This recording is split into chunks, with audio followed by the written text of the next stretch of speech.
እዚህ ጋር ያመንከው ምንድነው? ለምሳሌ በነብዩ መሐመድ ሰለላሁ ዐለይሂ ወሰለም አምነሃል አይደል?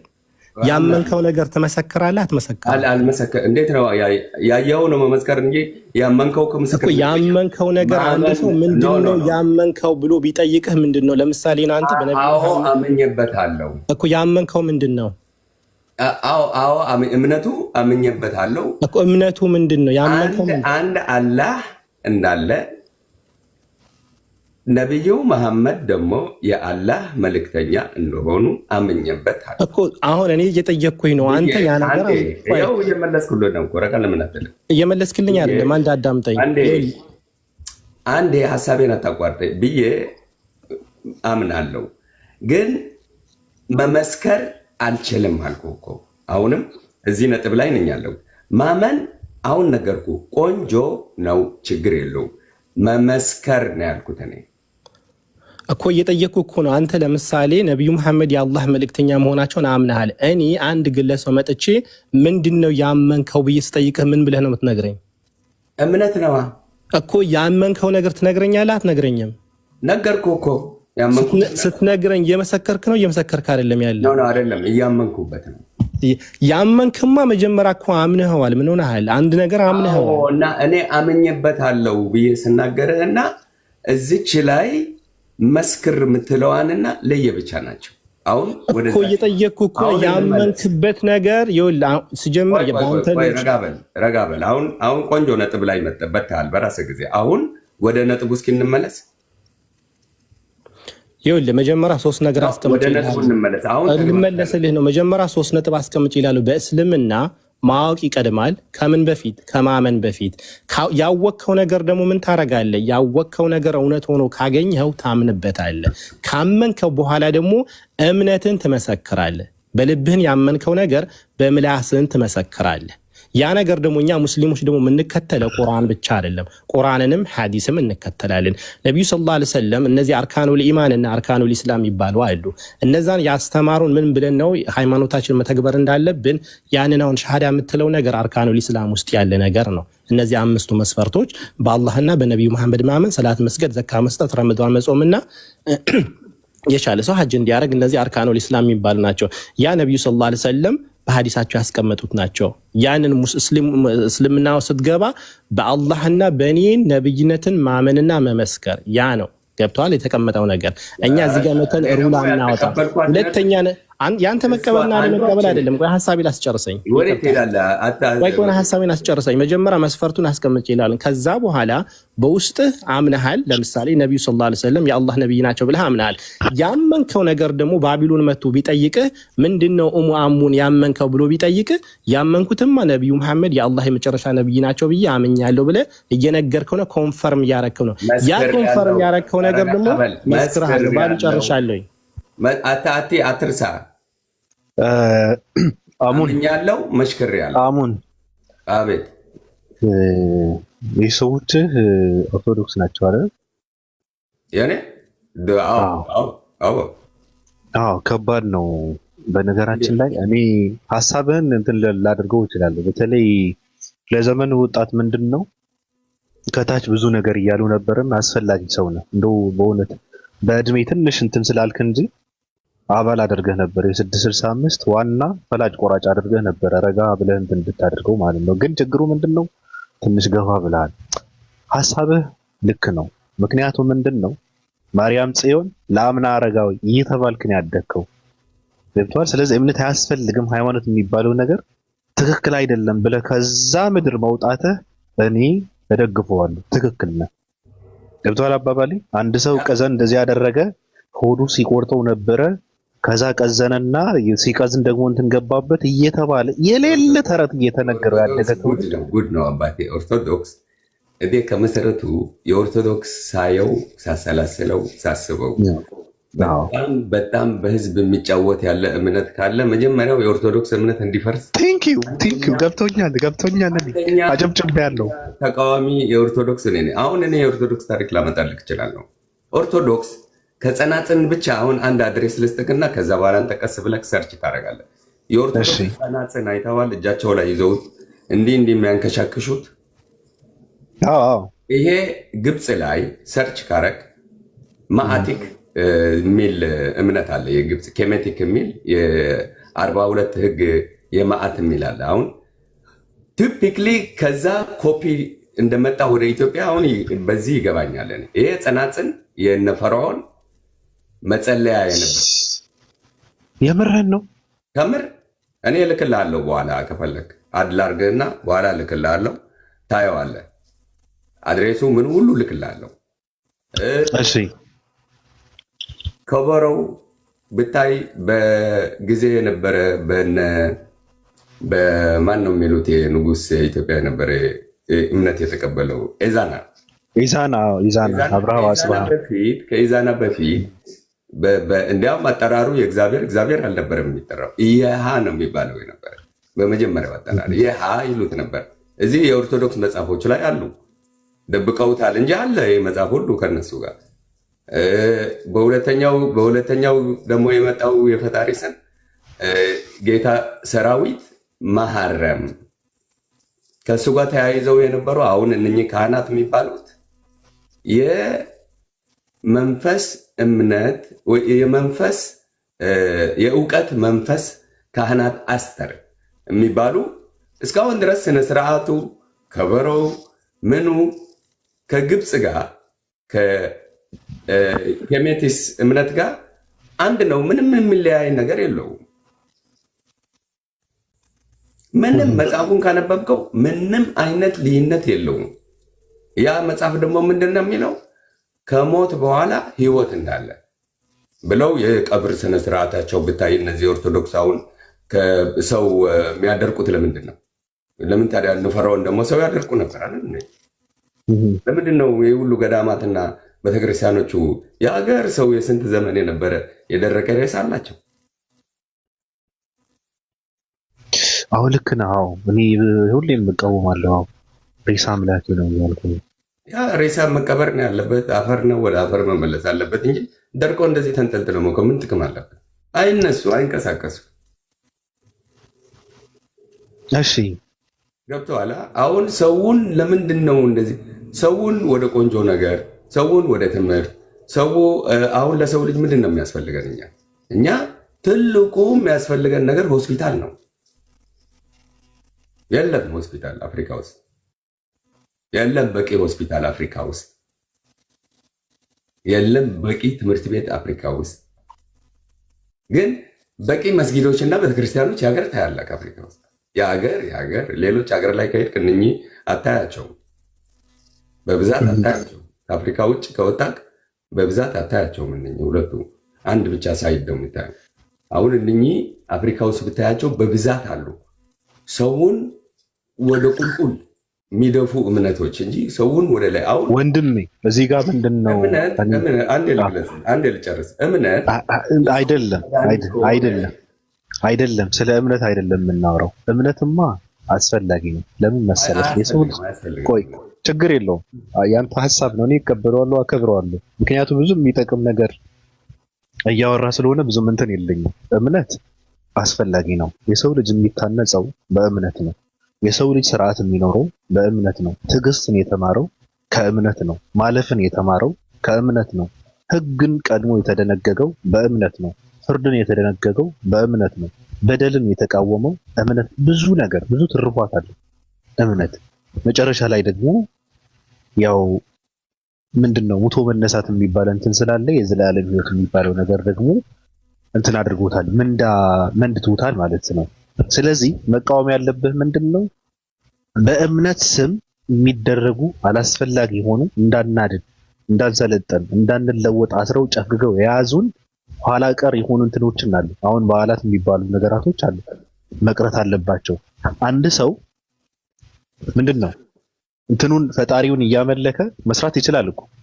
አሁን ምንድነው ሃይማኖት ያላቸው ሀገራት፣ የሰለጠኑ ሀገራት የሉም አሉ። የዘመኑ ሀገራት የሉም አሉ። ፈጣሪያቸውን እያመለኩ በዛ ልክ ደግሞ ስራቸውን እየሰሩ የሰለጠኑ ያደጉ ሀገራት አሉ። ገብቶሃል አባባል? ሰው የሚሰለጥነው ከሃይማኖት ስለራቀ አይደለም። ከሃይማኖት ሲርቅ ሰው ምንድነው የሚሆነው? ይሰይጠናል እንጂ አይሰለጥንም። አላስፈላጊ የሆኑ ባህሎችን ነው የሚያስተናግደው። ገብቶሃል አባባል? ትክክል ያልሆነ ይሄ የተፈጥሮ ህግን የሚጻረሩ ባህሪያቶችን ነው የሚላበሰው። ከሃይማኖት ሲወጣ ሰው ሃይማኖት አያስፈልግም ሳይሆን መባል ያለበት ሰው ፈጣሪውን ያመለ እንደዛ ብለህ ለውጥም ልታመጣ አትችልም። ራሱ ሃይማኖት አያስፈልግም ከተባለ ለውጥም አይመጣም፣ ተቀባይም አታገኝም። ሐሳብህ እንኳን ትክክል ሆኖ እያለ ሁሉም ነው የሚቃወመው፣ ምክንያቱ በደም ስሩን የመጣበት። ስለዚህ እዛ ውስጥ በሃይማኖት ሽፋን የሚደረጉ የተደበቁ አላስፈላጊ ባህሎች አሉ። አሁን ለምሳሌ በዓላት የሚባሉ አሉ፣ 30 በዓላትና 6 ተደራቢ በዓላት የሚባሉ አሉ። ይሄ የግብጽ ነው፣ ይሄ ፖለቲካ ነው፣ ይሄ ሃይማኖት አይደለም፣ አምልኮም አይደለም። እዛ ጋር ራሱ አንተ ደድበህ ጀዝበህ ደህይተህ ፍጡራንን እንድታመልክ ነው የተደረገው። ፍጡራንን በማምለክ ምንዳህን ምንድነው? ድድብና ድንቁርና ኋላ ቀርነት ይሆናል ማለት ነው። 30 በዓላትን እንትን እያደረግ ከፈጣሪ ይነጥለዋል፣ ከዛ ደግሞ ድሃ ያደርገዋል። እንደዚህ አይነት ነገራቶች መቅረት አለባቸው ተብሎ መባል አለበት። ገብቶሃል አባባል? ለውጥ እንዲመጣ የምትፈልግ ከሆነ ራሱ ሃይማኖት አይደለም መቃወም ያለበት፣ እምነት አይደለም መቃወም ያለበት፣ መብቱ ነው፣ የፈለገውን ይከተል። ግን መስራት አለብን፣ መለወጥ አለብን፣ መብላት አለብን፣ መልበስ አለብን፣ መቀየር አለብን፣ መዘመን መሰልጠን አለብን ነው ማለት ያለብን። ለውጥ እንዲመጣ የምትፈልግ ከሆነ ራሱ አይደለ እንዴ? አዎ ትክክል ነህ። አሁን እነኚህ ሁሉ ሰበቦች በዚህ እምነት ነው የመጡት ወደኛ ራሱ ማለት ነው እንጂ ከመሰረቱኛ የሌላ አመራር ወይም ደግሞ በሌላ መጽሐፍ ነው እኮ የምንንቀሳቀሰው የነበረ። ከዛ ከማህበረሰባችን ካሁን በፊት እዚህ አካባቢ ላይ የሚኖሩት የነበሩት በእነኚህ እምነቶች ብትል ቅድም ገለጽኩልህ እኮ ከዚህ እምነት በፊት የነበረ መጽሐፍ አለ። አሁን ሌላ ጊዜ እመጣለሁ፣ ችግር የለውም። የ42 የመዓት ህግ ዲ42 ሎ ኦፍ መዓት ብለክ ሰርች አድርግና ምን የመሰለ ህግ አለ። በጣም ቆንጆ ከእምነቶች በላይ ህግ ነበረ እዚህ ጋር። አሁን ይሄ ህግ ፈርሶ ነው እምነት የሚለው ከዛ በኋላ ወደኛ የመጣውና በዚህ በእምነት በሚለው ያደግነው አሁን ያለነው ማህበረሰብ ማለት ነው። እነኚህ እምነቶች ደግሞ ካየሃቸው አሁን አሉ የኛ ጋር ያሉት አይዋደዱም፣ ራሱ አይዋደዱም። እነኚህ ነገ ጠዋት ራሱ ሊያጠፉንም ይችላሉ። ይህንም መርሳት የለብንም። አይዋደዱም ከመሰረቱ እምነቶቹ ራሱ ትንሽ ወደኋላ መለስ ብለን ስናስብ ብዙ ችግር አለባቸው። ብዙ ፍራክሽን አለ መካከላቸው ላይ። እምነቱ ብቻ ሳይሆን ያመኑትም አንዳንዴ ስታያቸው ፍራክሽን አለ መካከላቸው ላይ። በጣም ችግሩ እምነቱ ነው። ታዲያ ምንድን ነው? እነኚህ ሰዎች በእነኚህ መጽሐፎች ካላመኑ እኮ ይህ ችግር ወንድማሞች ናቸው። ተዋደው ተፋቅረው ይኖራሉ። ህግ ካለ ምንም ችግር የለውም። እምነት ሳይሆን እኮ ካላመኑ ይጋደላሉ የሚላል እንዴ? ታዲያ ኖ አሁን ያልኩ ሁለት እምነት አለን። እነኚህ ሁለቱ እምነት ደግሞ በእነኚህ ሁለቱ እምነት ተፋጠጣለ። ለምን አንዱ ሙሉ ክርስቲያን መሆን አለበት ይላል፣ አንዱ ደግሞ ሙሉ እኮ እምነቱ እኮ አይደለም እኮ እሱ እኮ። ታዲያ አንተ አሁን ችግሩ ትናንት ይሄ ያለፈውን ታሪክ እያነበብ የሃይማኖት ችግር አደረግከው እንጂ ይሄ የፖለቲካ ችግር ነው። ወደፊቱ ይሄ ችግር ይሰጠናል። አትሊስት የወደፊት ጥንቆላ ነው ትንበያ፣ እሱ ሌላ ነገር ነው። አንተ ግን እንደዛ እያልክ ያለው የትናንቱን ታሪክ አይተህ ነው። አሁን የትናንቱ ታሪክ ደግሞ እንትናን ገደለ እንትናን ገደለ የሚባለው ፖለቲካ ነው። ግማሹ የተደረገ ነው፣ ግማሹም ያልተደረገ ነው። ኖ ከመሰረቱ ያቀረብኩት ይህንን ሀሳብ ለምንድን ነው መሰለህ? እምነት ይጠቅማል በሚል ነው ወይስ አይጠቅምም? እኔ ህግ ነው የሚጠቅመው። ህግ ለሰው ልጅ ህግ ነው እስከዛሬ ድረስ በስነ ስርዓት ዓለምን ይዟት ያለ እንጂ እምነት አይደለም። ህጉ ግን እምነቱንም ስነ ስርዓት አስይዞታል። እምነት ነው ዓለም ይዟት ያለው። እኔ ህግ ነው የምለው። አይ እምነት ነው። እምነት ቢሆንማ አጥፍቶናል እስከዛሬ ድረስ። ለምን ያጠፋናል? የትኛው ህግ ነው ዓለምን የያዛት? ህግ ነው። የትኛው ህግ? የፖለቲካ ህግ ነው የያዛት። የምን የፖለቲካ ህግ ነው ዓለምን የያዛት? ህግ አለን እኮ እኛ። ህግ ነው እኮ እንጂ የእምነት ህግ አይደለም የያዘ። አይ አንደኛ ነገር በነገርህ ላይ የእምነት ህግ ብትከተል ወይ ብንከተል ሞት አይኖርም ነበረ። ምክንያቱም ለምን መሰለ? በእምነት ህግ ያለውን ህግ የገደለ ይገደላል ነው የሚለው። በቃ ምንም እድል አይሰጥህም። ጤፍ ትበላለህ፣ እንጀራ ትበላለህ፣ ዳቦ ታስረ ይገባልሃል የሚባል ነገር የለም። ገብቶሃል አባባሌ? እየተገዳደልን ያለው ግን ከፈጣሪ ህግ ወጥተን በሰው ልጅ ህግ ስለምንመራ ምን ሆነ? የገደለ ምን ይሆናል? ይታሰራል፣ ይኖራል፣ ችግር የለም። ለምን ወደ ሙሴ አንመለስም ታዲያ? የሙሴ ህግ አንመለስም። ህግ ነው አይደለም? አንመለስም። እምነት ህግ አለው እኮ አንመለስም። አሁን ዓለም ይዘዋት ያለው አልክ፣ ህግ ነው አልክ። ህግ አልያዛትም። ህግማ እያጫረሰን ነው። ህግ ኒኩሌር እንዲመረት ያደረገው ህግ ነው። ገብቷል? ህግማ ይዞናል። ህግ አልያዘንም።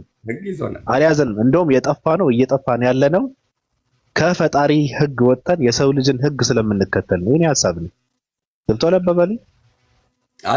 አልክ እኔ ግን እንደዛ ነው። ትክክል። ምንድን ነው የጦር መሳሪያ እየተመረተ ያለው ህግ ስለምንከተል ነው። በሰው ልጅ ህግ ስለምንመራ ነው። ቆንጆ ነው ያለው። ትክክል ነው፣ እቀበላለሁ ሀሳብ። ግን ከመሰረቱ ወደኋላ መለስ ብለን ስናያቸው እምነቶቹም ሲስፋፉ በጦርነት ነው የተስፋፉት። ገብተዋል? ጦርነት ነበረ። የምን እምነት እያለም ኃይለኛ ጦርነት ነበር። አሁን እምነት እያለ ጦርነት ነበረ፣ እሱ ሌላ ነገር ነው። እምነት እያለ ቢያንስ እንኳን እምነት እያለ ጦርነት ነበረ ብለህ የነበረ ታሪክ ነው እያወራህ ያለው። አሁን ግን ጦርነት አለ። አንድም ቀን ጦርነት ሳይኖር ቀርቶ አያውቅም። አንድም ቀን ዓለም ያለ ጦርነት አንድም ቀን አስተናግዳ አታውቅም። ያለ ጦርነት ያለ መገዳደል ሰው ሳይሞት ማለት ነው። ለምን ለምን? ከፈጣሪ ህግ ስለወጣን ነው። የገደለ ይገደላል የሚለውን ስለሌለ ነው። የለም ያቀረብኩት ለምን አብነቱን የሰጠው ወደ ምን እንደሆነ ገብተዋል። የህግ ስላልክ የእምነት ህግ ነበረ ከአሁን በፊት የሚመራው። እዚህም እየተጨፋጨፉ ነበር። አሁንም እምነት አለ ነው ያልኩህ። ገብተዋል። ግን ህግ የዓለማችን ህግ እኮ አይልም። የእምነት ህግ እኮ አሁን የእምነት ህግ እያየነው ነው አይደል?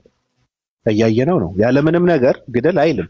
ያለህን አካፍለህ ብላ ነው የሚለው። ያለፈው እየተጨፋጨፉ ነበሩ። እነሱ ስለተጨፋጨፉ አይደለም፣ ሰዎች ስለተጨፋጨፉ አይደለም። ይላል ወይ ነው አይደለም? ይላል ወይ ነው? ህጉን ካነበብከው የእምነት የሃይማኖት ህግ ካነበብከው አይልም።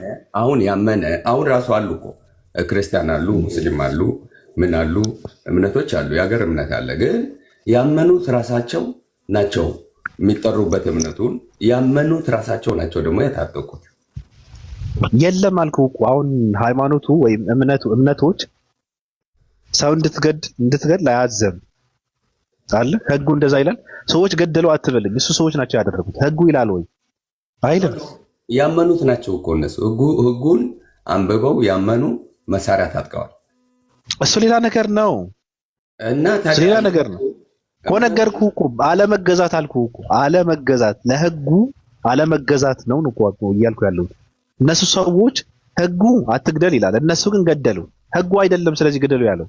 ሰው እንዲሞት ያደርግ ችግር የሆነው ሰውን እንጂ ህጉን አይደለም። ይብቷል። ያመኑ ሰዎች ናቸው፣ ህጉን የተቀበሉ ሰዎች ናቸው ሲገሉ የነበሩ ማለት ህጉ ወይም እምነቱ ግደል ይላል ማለት አይደለም። ሰዎች ናቸው በራሳቸው ፍላጎት ነው እንደዛ ያደርጉ ያሉት እንጂ ህጉማ ከታየ ግደል አይልህም። ተዋደድ ነው ህጉ። ተዋደድ ተፋቀር ነው የሚለው ህጉ አይደል? አዎ መስማማት አለብህ ይላል። ተካፍለ መብላት አለብህ ይላል። አንድም ሰው ያለምንም ምክንያት እንዳትገድል ይላል። እዚህ ጋር ግን ምንድነው በልጠህ መገኘት አለብህ። በኢኮኖሚ ሌላን እየገደልክ ራስን ማሳደግ ኖርማል ነገር ነው፣ ችግር የለውም። አባባል የሰው ልጅ እንደ ውሻ እንደ አህያ መሳረር ችግር የለውም፣ ህግ ነው፣ ምንም ችግር የለውም። አባቱ የማይታወቅ ልጅ መወለድ ችግር የለውም። ህጉ ነው እምነት የሚባሉትን የሚጠብቅ የሚከላከል። ገብተዋል አይደለም? እነሱ በደንብ እየታገሉ በራሳቸው እንትን ነው። አሁንም ህጉ እነሱ የሚጠብቃቸው የለም። እንደውም ህግ የሰው ልጅ ህግ ቢችል ሃይማኖቶችን ማጥፋት ቀንደኛ ፍላጎቱ ነው። የመጀመሪያ ፍላጎት ሃይማኖትን ማጥፋት ነው የሰው ልጅ ህግ። ገብቷል? ከዛ ደግሞ የሰው ልጅ ይሄ ሃይማኖት የሚባል እንዲጠፋልኝ ነው የምፈልገው ከመሰረቱ። ገባኝ እኮ አትችልም እንጂ ገባኝ። እንደዛ ነው የሰው ልጅ ህግ ፍላጎቱ እሱ ነው። ከዛ ደግሞ ምንድነው የምታደርገው? የሰው ልጅ ለብርና ለስሜት ተገዢ ማድረግ ነው። በቃ ሌላ ምንም ነገር የለም። ለብርና ለስሜት ተገዢ ከሆነ አንተ እላዩ ላይ የማታደርገው ነገር የለም። ገብተዋል። እንደዚህ የሚያደርጉት ደግሞ በኢኮኖሚ ያደጉ ትልልቅ ሀገራት ናቸው። እያደርጉታልም አሁን እየሰሩበት ነው። ስለዚህ ዓለምን የያዛት ከምንድን ነው የያዛት? ጦርነት፣ ሰው እየሞተ ነው። አሁንም እየተናወጥን ነው። አፍሪካ ረሃብ ውስጥ ነው። ገብቷል። ሌሎች የተንደላቀቀ ኑሮን እየኖሩ እኛ በረሃብ ነን። የኛ ሀገር የኛ እንትን ረሃብ ነው። ኢትዮጵያ አፍሪካ የሚባለው ረሃብ ነው፣ ችግር ነው፣ ጦርነት ነው። የትኛው ህግ ነው ዓለምን የያዛት? ከምንድን ነው የተያዘችው? ዓለም መቃጠል ነበረባት፣ ከዚህ በላይ መጥፋት ነበረብን፣ መገልበጥ ነበረበት እያልክ ነው። እየተቃጠለ እኮ ነው፣ ህዝብ እኮ እየሞተ ነው። የእምነት የምትለው ህግ ራሱ ይሄ እምነት የሚባለው ዓለም ካሁን በፊት ራሱ ይሄ ፈጣሪ የምትሉት በጥፎ ስራ ሰርቷል። በጣም አጸያፊ የሆነ ስራ ነው የሰራው። ዓለምን በውሃ ጥፍቷታል። አንድ ሰውና የተወሰኑ እንስሳዎች ብቻ ትቶ አሁን እሱ መብቱ ነው። እሱ የእሱ ስራ ነው። ምንድን ነው አሁን ይሄ እንደዚህ የሚያደርግ? የት ሀገር ነው የምትኖረው? የፈለገ ነገር ምንድን ነው የእግዚአብሔር? የት ሀገር ነው የምትኖረው አንተ? ሙን የት ሀገር ነው የምትኖረው? ቤቴ ነው የምኖረው። ባት ምን ነው ሀገሩን ማወቅ ምን አስፈለገው? በህግ ነው እያልክ በህግ ነው እየኖር ነው ያለ ነው ስላልክ ነው የት ሀገር ነው የምትኖረው? እኔ ከኢትዮጵያ ውጭ ነው የምኖረው። በህግ ነው እኔ የምኖረው። ማንኛውም ሀገር የት ሀገር የምትኖርበት ሀገር ላይ ማንኛውም ሀገር የምትኖርበት እሱን ልናወራ ነው እኮ እሱን ልናወራ ነው። የምትኖርበት ሀገር ላይ ለሁሉም ለመላው ዜጎች ለመሪውም ለተመሪውም ህጉ እኩል ነው። በስልጣን ላሉትም ተለተራሰውም ፍርድ ቤት ላይ ከቀረብክ ሁሉም እኩል ነው።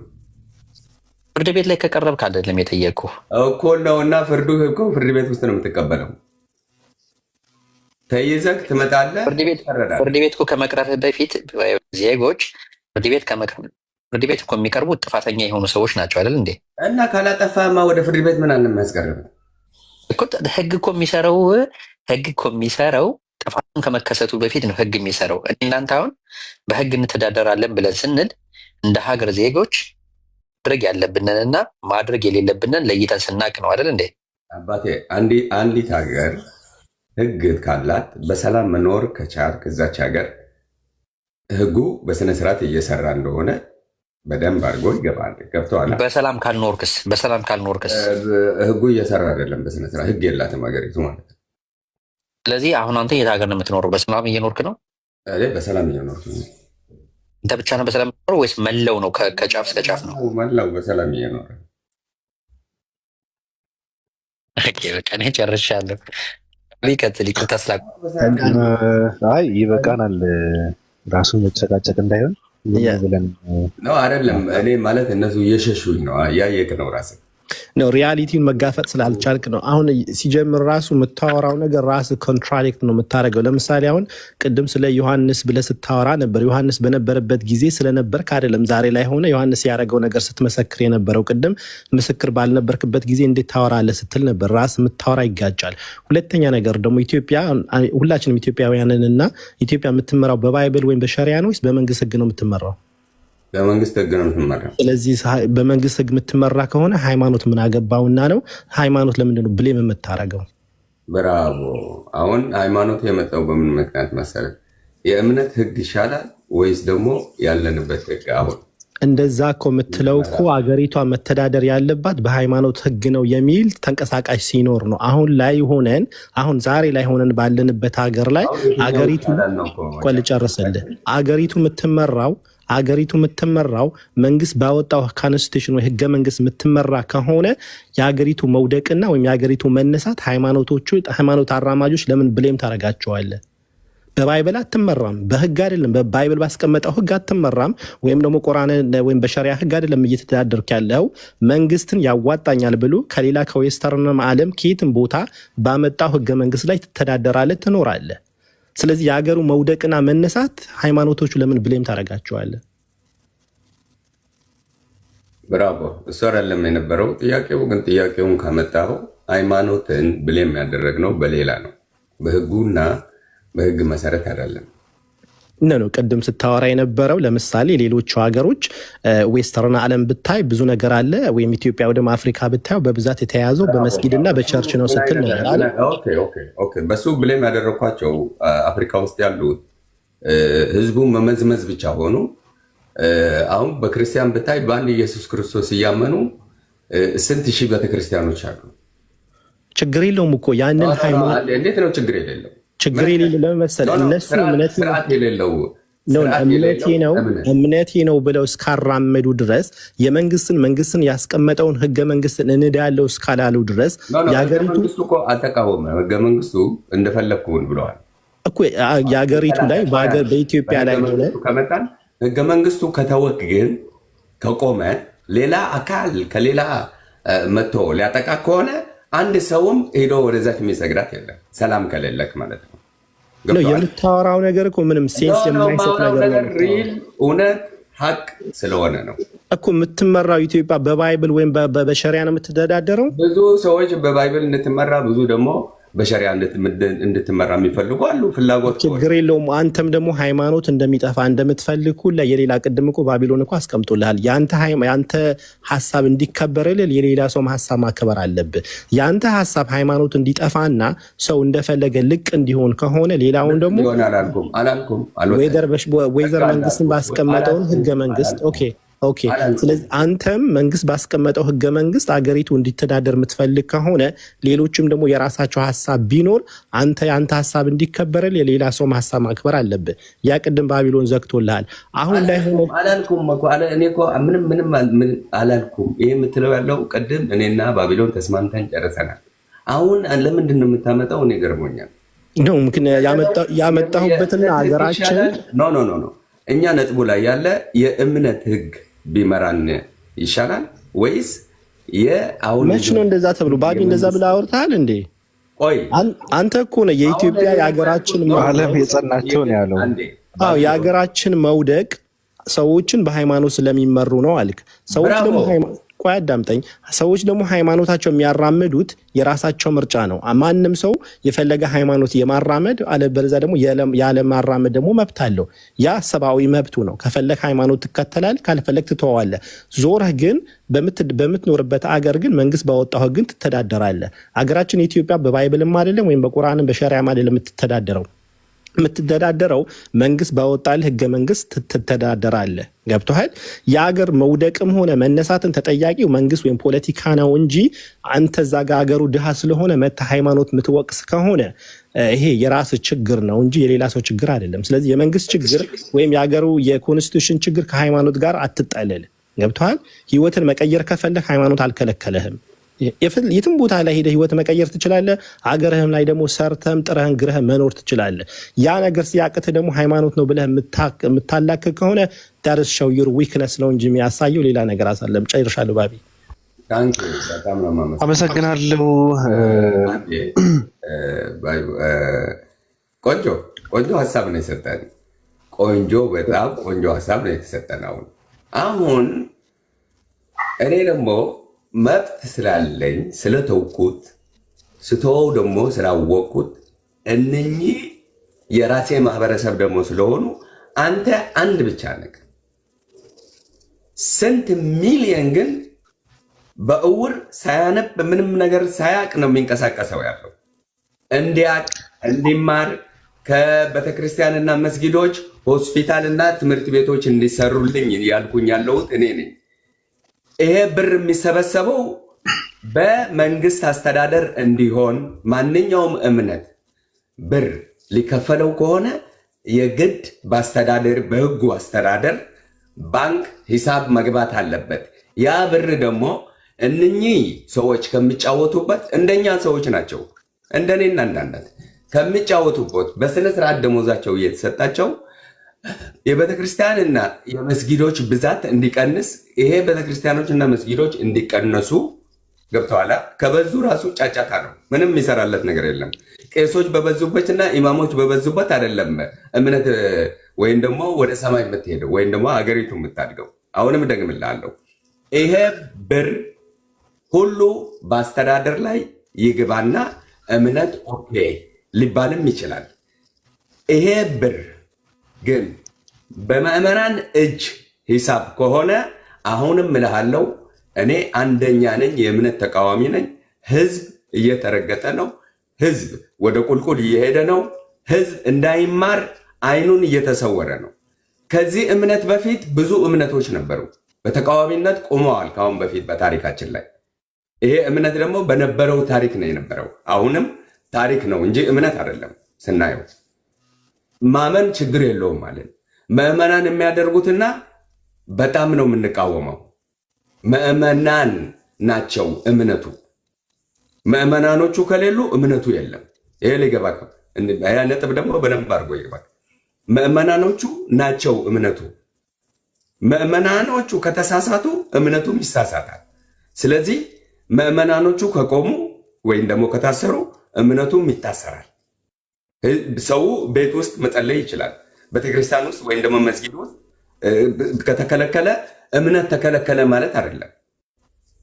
እግዚአብሔር ሁሉም ቦታ ላይ ስላለ ቤትክ ላይም መጸለይም ትችላለህ። ስለዚህ ቤተክርስቲያን እና መስጊዶቹ እነዚህ የእምነት የሚባሉት ትምህርት ቤት ላይ ቢሆኑም ቆንጆ ነው። ሰው እግዚአብሔር ሁሉም ቦታ ነው ያለው። ቤትክ ውስጥም ይሰማሃል፣ መንገድ ላይ ይሰማሃል፣ ቻን እየጸለቅ አንዴ ይሰማሃል። ገብቶሃል? አሁን የምለው እምነቱ ሰው ጋር ነው ያለው፣ ቤተክርስቲያን ውስጥ አይደለም ያለው፣ ቄስ ጋር አይደለም ያለው፣ ኢማም ጋር አይደለም ያለው። እምነቱ አንተ ጋር ነው ያለው። አንተ መጽሐፉን ካነበብከውና ከተማርከው እቤት ውስጥ መስገድ ትችላለህ። እቤት ውስጥ እምነትህን ማካሄድ ትችላለህ ከእግዚአብሔር ጋር። ለምን? እግዚአብሔር ከአንተ ጋር ነው ያለው። በማንኛውም እምነት ነው የምለው። አሁን ቤተክርስቲያኖቹና መስጊዶቹ መዘጋት አለባቸው። አሞን ወጣት ትርገት ላውራው ባቢያ አይ በቃ ይበቃል። ሌላ ሀሳብ እንዳይሆን ሀሳብ ነው። በነገራችን ላይ አንድ ኢትዮጵያዊ እንደዚህ አይነት ሀሳብ ይዞ ሲመጣ እኔ አልቃወመው። ለምን ከተባለ በተግባር ያየውን ስለሆነ እየመሰከረ ያለው እኔ አልቃወመው። ትክክል ነው ብዬ ነው የምለው። ሀሳቡ እንደውም እኔ በጣም እቀበለዋለሁ። እንደውም ልክ ነው ብዬ ነው የምቀበለው። ምክንያቱ ያደገበት ያየውን ነው። ያደነቆረውን ሀሳብ ነው እየተቃወመ ያለው። የደህየበትን ሀሳብ ነው እየተቃወመ ያለው። ትክክል ነው። ሰው ካደገበት አንጻር ነው። ምን አይነት ሀሳብ እንዲሰጥ ነው? አደገበት፣ አየው፣ ያየውን ነገር ነው እየመሰከረ ያለው። ስለዚህ የሆነ ውሳኔ ላይ ደረሰና በነገራችን ላይ ኢትዮጵያ ውስጥ የሃይማኖት አባቶች የሚባሉት ልክ ነው። ስንት ጥቅመኛ የሃይማኖት አባት አለ። ሃይማኖተኛ አይደለም፣ የሃይማኖት አባቶች ናቸው፣ ግን ሃይማኖተኛ አይደለም። ፈጣሪ የማይፈሩ ማለት ነው። ስለዚህ ከዚህ አንጻር ነው ሀሳብ እየሰጠ ያለው ሰው። እኔ ይበቃል፣ አመሰግናለሁ። አሞን ግን ምን ማለት ነው? ያ ወጥቼ ነበር አንዴ። አሞን ባጭሩ ዝም ብለህ ንገረን። አሞን ምን ማለት ነው? ያ ወጥቼ ነበር፣ አልሰማሁም። ስለ ስምህ እየጠየቅኩ እኮ ነው። ስለ ስሜ ልቀይረው ነኝ። አሁን በፍርድ ቤት ልቀይረው ፈልጋለሁ። ጀረና ትርጉሙ ምንድን ነው? ምን አገባኝ እንደ ፍርድ ቤት ምናምን ይልኛል። በቃ አሁን ልቀይረው ነኝ። ትርጉሙ ምንድን ነው? አሁን ስም ነው። ልክ እንደ ስምማ ነው፣ ግን የስም ትርጉሙ ምንድን ነው? የቃሉ ትርጉም አሙን አሁን ይልኛል እንዴ? ትናንትስ አሙን አልኩህ እኮ ማለት ምን ፈልገው እኮ። ትርጉሙ ምንድን ነው? ምን አስፈልገው? ትርጉሙ ፈለከው? አዎ ፈለኩት። ቴድሮስ ማለት ነው። አሙን ማለት ያ በምንኛ? በአማርኛ። ከየት ነው ያመጣው? አሙን ቴድሮስ ይሆናል። አሙን ከግብፅ፣ ቴድሮስ ከግሪክ። አሙን ማለት የፀሐይ አምላክ ማለት ነው። እሱ ደሳን ጎድ የፀሐይ አምላክ ማለት ነው። አሙን ራ ማለትስ ምን ማለት ነው? እሱ አንተ እንትን በለው። አሙን ማለት ግን የፀሐይ አምላክ። አንተ የፀሐይ አምላክ ነህ። አሙን ማለት የፀሐይ አምላክ አይደለም። የምን አምላክ ነው? አይደለም፣ ተሳስተሃል። አሁን አንተ ነው ያልከው። ራ ማለትስ ምን ማለት ነው እኮ።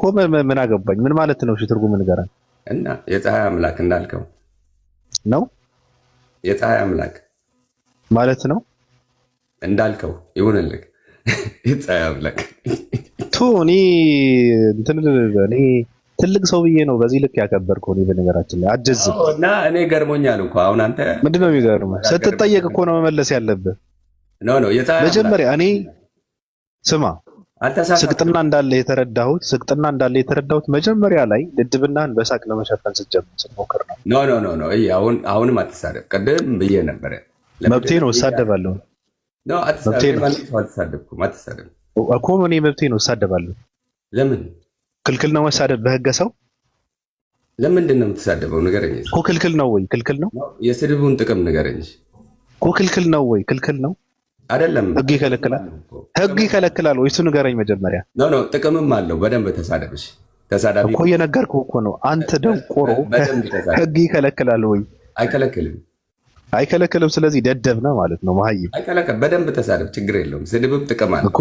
ከሚገርምህ ጥቅም አለው። አዎ ያ ስለዚህ አይከለክልም። አሪፍ ነው። በቃ እኔ እሰድብሃለሁ፣ አትስደበኝ፣ አትበለኝ እኮ። አትቃወመኝ፣ አትቃወም። ህግን መቃወም የለብህም። አትድገም። በቃ ሚዩት አድርግ። ሰለቸኝ። እኔ እንደዚህ አይነት ድምፅ ሲደጋገም ሂድ። ውረድ። እንደውም እኔ ቆይ እኔ ላባር ሀሳብ ጥሩ ነው። ሰው የተለየ ሀሳብ ይዘው መምጣት አለበት። ሁሌ አንድ ነገር መነገር የለበትም። ሁሌ ንጽጽር ብቻ መሆን የለበትም። አንዳንዴ ትስቃለህ፣ አንዳንዴ ንጽጽር፣ አንዳንዴ ደግሞ ዝም ብለህ እንደዚህ ፈትሽ ታድርገዋለህ። አንዳንዴ ሃይማኖት አያስፈልግም እያልክ ተጠፈጥበዋለህ። ጥሩ ነገር ነው።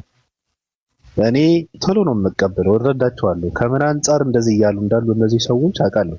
አንዳንድ ሰው ከባድ ሃይማኖት ውስጥ ሆኖ ራሱ እንደዚህ አይነት ሀሳብ አለው።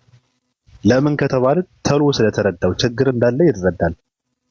ችግር ያለባቸው አባቶች እንዳሉ ስለሚያውቅ ነው እንደዚህ አይነት ሀሳብን የሚያመጣው። ስለዚህ ሃይማኖት የለኝም የሚል ሰው ብቻ ሳይሆን በጣም ምንድነው እምነት አያስፈልግም ሃይማኖት አያስፈልግም የሚል ሰው ብቻ ሳይሆን ሃይማኖት ያስፈልጋል የሚል ሰው ራሱ ይቃወማል። እኔም እንደዛ ነኝ፣ ይቃወማል። የሃይማኖት አባቶች ኢትዮጵያ ውስጥ ያሉ አያስፈልጉም ብዬ ነው የምለው። ምክንያቱም ትክክል አይደለም።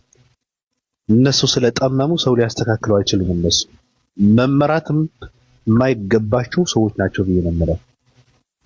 ብዙ ነገር እኔ እንትን አደርጋለሁ። በተለይ በሁለተኛው አካውንቴ እንትን አድርጎት አንዳንድ በእነሱ ችግር ምክንያት ህዝብና ትውልድ የቱ ጋር እንደወደቀ የሚገልጹ ቪዲዮዎችን እንለቃለሁ። ስለዚህ እሱን ማዳመጥ ትክክል ነው። እንደዚህ አይነት ሀሳብ መምጣት አለበት። እንደዚህ ካልተደፈረ ራሱ ሃይማኖት ሊፈተሽ አይችልም። ሃይማኖት መፈተሽ አለበት፣ መታይ አለበት። ትውልዱ ስለሚከተለው ሃይማኖት በቂ የሆነ እውቀት ሊኖረው ይገባል። እንደዛ እኮ ነው መሆን ያለበት። አሜን ብሎ የሚቀበል ትውልድ ነው ማጥፋት ያለብን። ራሱ አይጠይቅም ሰው። የውርስ ሃይማኖት ነው የሚከተለው። አባቴና እናቴ ያቆዩልን ሃይማኖት ነው። በቃ ዝም ብለህ ተጀዝብበታለህ። ስለዚህ መፈተሽ እንዲፈተሽ ደግሞ ደፋር የሆነ የሚደፍረው ደግሞ የሚፈሩ አባቶች የሚባሉ አባቶችን ነው በቅድሚያ መደፈር ያለባቸው። ምክንያቱም እነሱ ናቸው ከልክለው እያስፈራሩ ትውልዱ እንዳይጠይቅ የሚያደርጉት ማለት ነው። መፈተሽ አለበት። ክልክል ነው፣ ከባድ ነው። ሃይማኖት መጠየቅ፣ መፈተሽ፣ ውስጥ ገብቶ መጎልጎል ማየት በጣም ክልክል ነው። ስለዚህ በቅድሚያ አባቶችን በክብር ትደፍራቸዋለህ። መከበር እንጂ መፈራት የለባቸውም። እነሱ የሚከበሩትም ትክክል ስለሚሰሩ አይደለም። ምናልባት ትክክል የሚሰሩ ሰዎች ሊኖሩ ይችላሉ በመሃል፣ ግን ትልልቅ ስለሆኑ እንጂ የእድሜ ባለጸጋ ስለሆኑ እንጂ እውነት ስለሚሰሩ በትክክል ስለሚያስተምሩም አይደለም። አዎ እንደዚህ ነው መሆን ያለበት ብዬ ነው እማምነው። ባይዘዌ ማለት ነው ይሄ ነገር አሁን ለምሳሌ እኛ አካባቢ አዲስ አይደለም ማለት ነው። አብዛኛውን ጊዜ እንዲ ዊድ ምናምን ወይም ጋንጃ ወይም እንዲ ሐሺሽ የሚጠቀሙ ሰዎች አሉና ከዛ ባሻገር ላይ ከእንዲ ራስታ እንደገና ቦቦ ሻንቲ ኢደብሊውኤፍ ኤችኪው ምናምን የሚባል የተለያየ እምነት አላቸውና ከዛ አንፃር ምንድነው ለምሳሌ ነገር መርዟቸው እምነት እንደሌለ የሚያስተምሩ አሉ። ለምሳሌ አንዱን ምንድነው ያደረገው እኛ ሰፈር ላይ ከትቦት በዚህ ነገር ላይ ቤት ውስጥ ገብቶ ልጁን እብድን ያደረገው። ቢያንስ የተሰቀሉ ፎቶዎች ወይም ደግሞ ቤተሰቦቹ የሚያምኑበትን የኢየሱስን ፎቶ ምናምን እነ ማርያም ምናምን አውጥተው ጠለባቸው ምናምን ከቤት የጫሩት ከዛ ማለት ነው። እንደዚህ እምነት እንደሌለ አድርገው ነው የሚያስታውሱት። ምንድነው የተለመደ ነው። ከዚህ ሰውዬ ለኔ አዲስ አይደለም ሳይሆን እንዲህ በአካል ራሱ ማውቃቸው ሰዎች አሉ። እንዲህ ከእምነት አንጻር ስታወራ እነሱ በቃ በሆነ እንትን ማለት ነው አይምሮን የለም ሊቀያይሩ ይችላሉ። ያልተማረ ሰው ከነሱ ጋር ካወራ በእነሱ ይሳባል ብዬ ነው የማስበው። አንዳንድ ጊዜ ማለት ነው የሚመጡበት ሎጂክ እና የሚጠቀሙት አንዳንድ ጊዜ ሰውን በቃ አዙሮ ምንድነው የተከናወነ ያለው እስኪል ድረስ የሚያደርግ እንትን ነው ያላቸው። በቃ ሳይኮሎጂካሊ የሚጠቀሙት አጠቃቀም እምነት የለሽ በቃ እምነት አይፈልግም ምናምን በሚል ነገር ነው ማለት። ይሄ ነገር ሰው እኔ ምንድነው ያለኝ ነገር ማንበብና ማወቅ ነው ያለበት። ምክንያቱም እንዲህ ሎጂካሊ የሆኑ ነገሮች ሰውን ያጠማሉ ከዚህ አንፃር ማለት ነው። እና በብዛት ያላቸው ነገሮች እንደዚህ ነው። ባይዘው ለኔ አዲስ አይደለም ያውኑ ሰውዬ ለማለት ፈልጌ ነው። ለምንድን ነው የሚጠምሱ ሰዎች? ምን አልከኝ? ለምን ይጠማሉ ሰዎች? አዎ አብዛኛው ጊዜ አሁን እንደዚህ ብዙ ሳይመረምሩ አሁን እንትን እንዳልከው አብዛኞቹ ሳይመረምሩ ምናምን ያሉ ሰዎች ናቸው። ዝም ብሎ ሳይመረምሩ ሳይሆን ለምንድን ነው ሰዎች የሚጠሙት? ለምን ሰዎች ይጠማሉ? መጥመም ስለፈለጉ መሰለኝ። መጥመም ስለፈለጉ ይጠማሉ። እውነት ፊት ለፊቱ ያለ የሚብራራ ነገር እየተነገረው ሰው እውነት የማይቀበል ከሆነ አይደለም እነሱን አይደለም ራሳቸው እኮ ነው የሚጠማው ሰው ነው የምልህ። እነሱ ያጠማሉ ብለህ ስትል የሚጠማው ሰው ለምንድን ነው የሚጠማው? ስለሚያጠሙት ነው። ምንም ማቅ ከሆነ እንዴት አይጠምም? ያጠሙታል ማለትም እነሱን የሚከተል ከሆነ እነሱን ፎሎወርስ የሚያደርግ ከሆነ አሁን በብዛት ቅድም እንደነገርኩ ዊድ የሚጠቀሙ ከሆነ ለምሳሌ ናሽሽ ነገር ማለት ነው። አሁን ያው ነው ሰውዬ አይ ቲንክ እንደዚህ አይነት ነገር ይመስለኛል። ዊድ የሚጠቀሙ ከሆነ ዊድ ደግሞ እንዴት ነው ላይፋቸውን አንድ ነው የሚያደርገው ማለትም የሚኖሩትን አኗኗር ያሉበትን ቫይብስ አንድ ነው የሚያደርግባቸው። አንድ አይነት ስለሆነ በቃ እነሱን ነው ፎሎወርስ የሚያደርገው ማለት ነው። አይ እሱ መጀመሪያ ካለበት አስተሳሰብ ይወጣል። የነሱን አይደለም እኮ የጠየቀው ነው የሚጠማው ሰው። እነሱ ሰው ያጠማሉ ብለህ ስትል እነሱ የፈለጉት ይሁን፣ ግን የሚጠማው ሰው ለምንድን ነው የሚጠማው ብዬ ስልህ በቂ እውቀት ስለሌለው አልክ። ጥሩ ነዋ፣ ሊያጠሙትም ይገባል። መጥማማ መማር እያልከለ እኮ መማር አለበት ነው ብለን ማለት ያለብን እንጂ እነሱ ስለሚያጠሙ እነሱ ማውራት የለባቸውም። እነሱማ ያወራሉ። የሚዲያ ዘመን ነው፣ ማውራት አለባቸው። ትክክል ነው። በቦታቸው ነው የመጡት እነሱ ማውራት የለባቸውም ሳይሆን ሐሳቤ ባቢ እኔ ለማለት የፈለኩት መልእክቴ ምንድነው ሰው መማር አለበት፣ ካልሆነ ያጠሟቸዋል፣ ይጠማሉ ነው እያልኩ ሰው ማይማር እንደዛ ከሆነ መማር አለበት። እኛም እኮ እንደዛ ነው እያልን ያለነው። የውርስ ሃይማኖት አያስፈልግም፣ ትውልዱ መማር አለበት፣ ማወቅ ማጥናት አለበት፣ ማየት አለበት ነው እያልን ያለነው እንጂ ይሄ የነበረ ነው። መሰረታቸው ትናንት ነው። ገብቷል? መሰረታቸው እነዚህ ሰዎች ትናንት ነው። ስለዚህ አዲስ ነገርም አይደለም፣ መምጣትም አለባቸው። ራሱ የማያስፈልግ ደንቆሮ ትውልድ። አሁን አንተ ምን አልክ? ስዕል አድኖዎችን እንትን ብለው ጣሉ አልክ። ጥሩ ነዋ እንዴ! ፈረንጅ የሚያመልክ ሰው እነሱ ቢከተል ምንድነው ችግሩ? መከተልም አለበት ራሱ። ፈረንጅ ከሚከተል እነሱ ቢከተል ይሻለዋል። እኔ እንደዚህ ነው የምረዳው።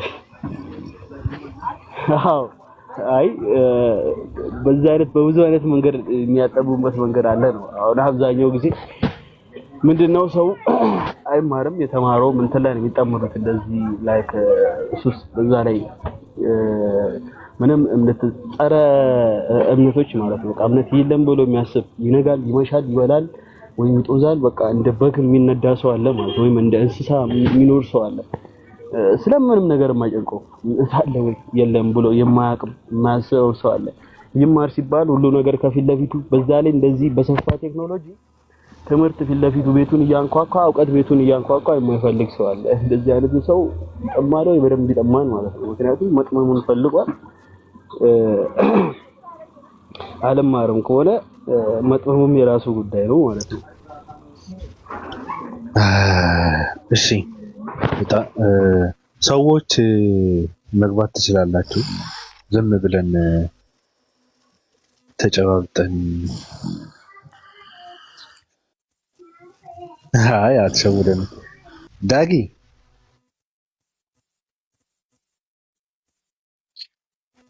አውቆ ነው ሚት አድርጎ ነበር። እሱን ዳጊ ከሆነ እንግዲህ እኔ ፈርዶብሃል ዛሬ። እኔ ነኝ እንትን ችግር የለውም ግን ምንድን ነው ያደረገው መሰለህ? 2 ቀን ተኝቶ እያንኮራፋ ገባ። ከዛ ያኔ እኮ አውቄ ነው ለማለት ምን አደረገ? የሆነ ሰዓት ገባና ወሬዋን አደረሰለት። የሆነ ሰው ገባና አንኮራፋ። ኧረ ዳጊ ምናምን ብዬ ስል አንተ ሙድ ትይዛለህ እንዴ ምናምን ነገር እኔ አውቄ ነው ምናምን ነገር። ዛሬም እንደዛ ነው መስራት የፈለገ።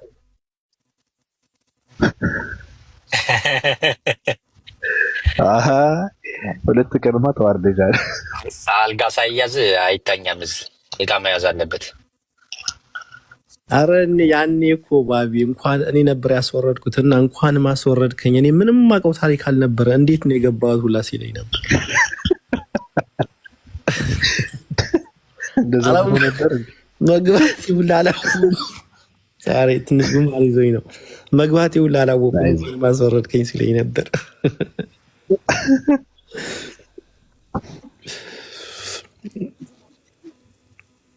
ይቀላል። ሰዎች ይግቡ አይደል? እንጨባበጥ ዝም ብለን። በሰላም ነው ግን የጠፋኸው? ቅድም አሙን ያለው ከግብፅ የመጣ ነው ሲል ነበርና አሙን ማለት በድሮ በነቢላ ዩሱፍ ወይም ደግሞ ዮሴፍ ጊዜ የሚያመልኳቸው ጣዖት ስማቸውን አሙን ነበር የሚሏቸው። በየጊዜ ጣዖታት አምላኪዎች ስም ነበራቸው። ላይክ ለምሳሌ ነቢዩ ዓለይሂ ሰላቱ ሰላም ከመምጣታቸው በፊት የመካ ጣዖት አምላኪያን ስም ነበር። ሁበል፣ ላይክ ላት፣ ኡዛ የሚል ስም ነበራቸው። ስም ያወጡላቸው ነበርና ያንንም ከዚያ የመጣ ነው። በዛ ጊዜ የሚመለከው የነበር አምላካችን ነበር ብለው የያዙት ከፍርዓውን በፊት የነበሩት አሙን የሚል ነበር ስሙን መጠሪያቸውን አምላካችን ነው ብለው ሲያመልኩት የነበረው።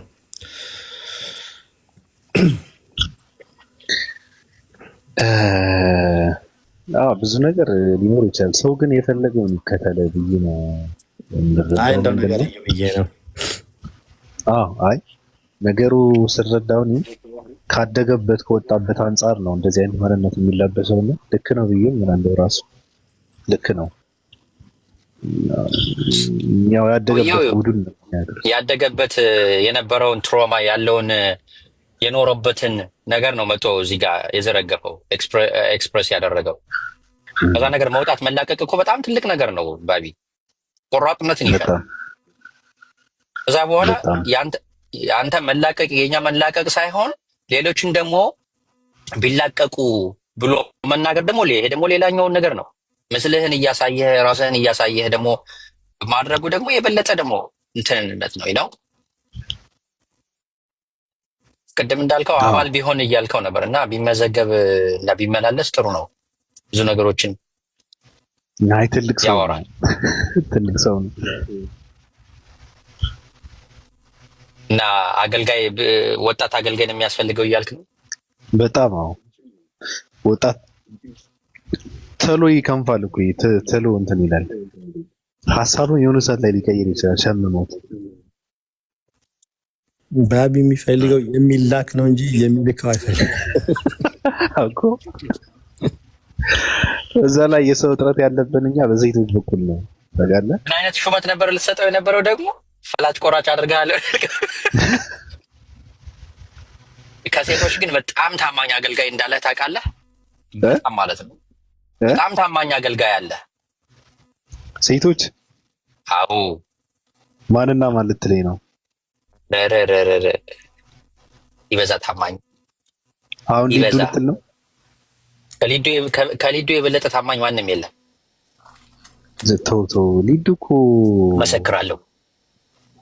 እንደዋለችበት በነፍሷ ነው ያስፈራራሃት? በምንድነው ያስፈረምካት አላውቅም። ብቻ ግን በጣም ታማኝ ነች። አዎ ያለምንም ነገር እኮ ሰው እኛ ጋር አይመጣም። ግን ችግሩ ምንድነው? አንድ ቀንም አይቆይም። የሆነ ነገር ሲኖር ነው እንጂ። ግን ችግሩ ምንድነው? እንደዋለችበት ነው የምትሆነው። እሷ ፕሮቴስታንቶችን ቤት ከገባች ስቶሪ ላይ መዝሙር ትለቃለች። ኦርቶዶክሳውያን ቤት ከገባች ደግሞ መዝሙር የኦርቶዶክስ መዝሙር ትለቃለች። ሌሎችን ራሱ ኑ ወደ 66 65 ሌላ ቤት ቁጭ ብላ የተወዛገባችሁት አሁን ይሄንን ተውትና ዝም ብላችሁ ኑ ወደዛ እያለች ስትዘምት አይቻታለሁ። የሚገርም ሁኔታ። አዎ ግን እኔ ምንድነው እኔ ራሴ ትችይ እንደፈለኩ ሳወራ እነሱ ደግሞ በእኔ ምክንያት የሆነ ነገር እንዳይደርስባቸው ደግሞ እፈራለሁ እውነት ለመናገር እና ያሳስበኛል አንዳንድ እና ሰው ራሱ ከባድ ነው። ገብተዋል አባባሌ ራሳቸውን አለማጋለጥ ነው።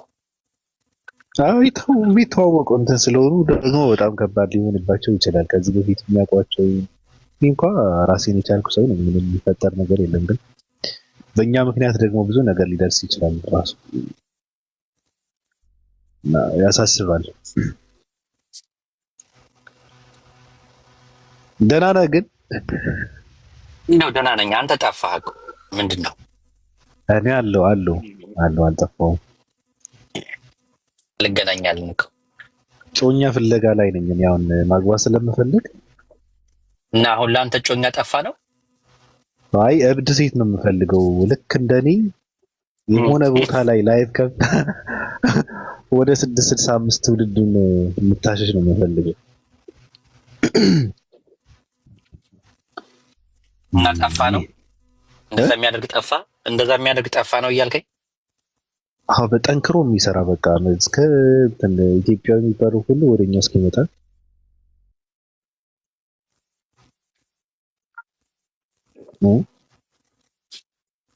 እናፋልግኝ።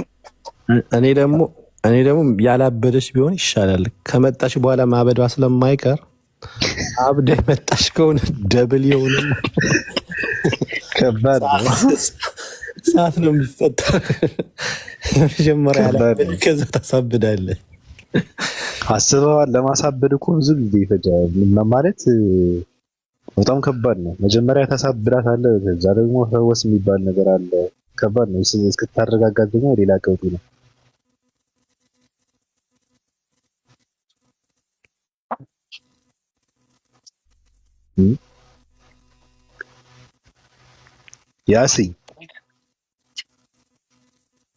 ያሲ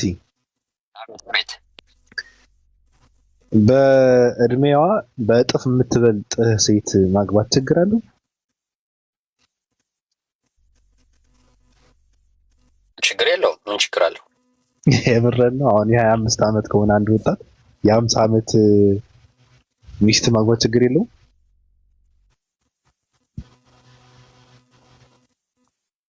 ከባድ ነው። ለሰው ከባድ ነው። ችግር የለውም ማለት አልችልም። እኔ የግሌ ላወራ ልችል ወይም እኔ የማላደርገውን ነገር በእኔ ላይ ሊከሰት አድርገው ብባል ላደርገው የማልችለውን ነገር ለሌሎች ቀላል ነው ብዬ መናገር ይከብደኛል። በጣም ከባድ ነው። አዎ እንዳንተ እኮ ነው የጠየቅኩህ እንጂ ሌሎችማ ይታነቃል። እንደኔ ይከብዳል። ለምን ችግር የለውም ያልኩት ተሳስቼ ባቢ ባለፈ አንዱ እኮ ነው የ20 ዓመት ወጣት የ50 ወይም የ60 ዓመት ሽማግሌ ቢያገባ ችግራል ምን ይሆናል አልኩት። ምን ይሆናል በቃ የውድዋ ትሰጠዋለች እንጂ አለኝ። የምን የውድዋ ትሰጠዋለች አላለኝም። እንዲህ አወራንና ማለት ነው እንደዚህ የኤጅ ለውጥ ብዙ ይፈጥራል ማለት እንደዚህ ስፔሻሊ አሁን ባለንበት ሰዓት ላይ ማለት ነው የ25 ወይም የ10 ምናምን የ10 ብልይ ነው ብቻ በአጠቃላይ 20 ዓመት ወጣትና የ50 እድሜ ያለው ሰው ቢጋቡ ምን ይሆናል ትለዋለኝ። ምን ችግር አለ የውድዋ ትሰጠዋለች አለኝ።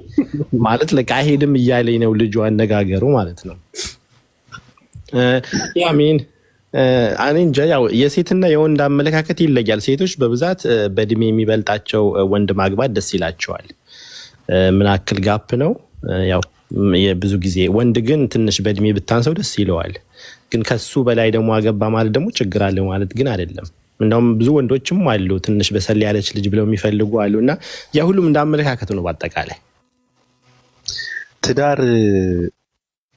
በትዳር መሀል ከባድ ችግር እንዳይፈጠር የሚፈልጉ ወይ ወንድ ልጅ ሌላ ሚስት፣ ሌላ ውሽማ፣ ሌላ ነገር እንዳይፈልግ የሚፈልጉ ሰዎች በነገራችን ላይ እኔም እንደዛ ነው የማስበው። ቢያንስ በ10 ወይ በ15 ዓመት የሚበልጣት ወንድ ልጅ ቢያገቡ በጣም መልካም ነው። ምክንያቱም ለምንድን ነው ሴቶች ከወንዶች ተሎ የማረጅ ተሎ እንትናቸውን የመቀዝ ብዙ ነገር አለና በጣም እየተጠባበቁ የሚሄዱት እሱ ትንሽ የበለጠ ከሆነ ነው። አሁን እሱ በ10 ዓመት የሚበልጣት ከሆነ 50 ሲገባ 40 ከገባች ደህና ነች፣ ትንሽ እንትን ትላለች።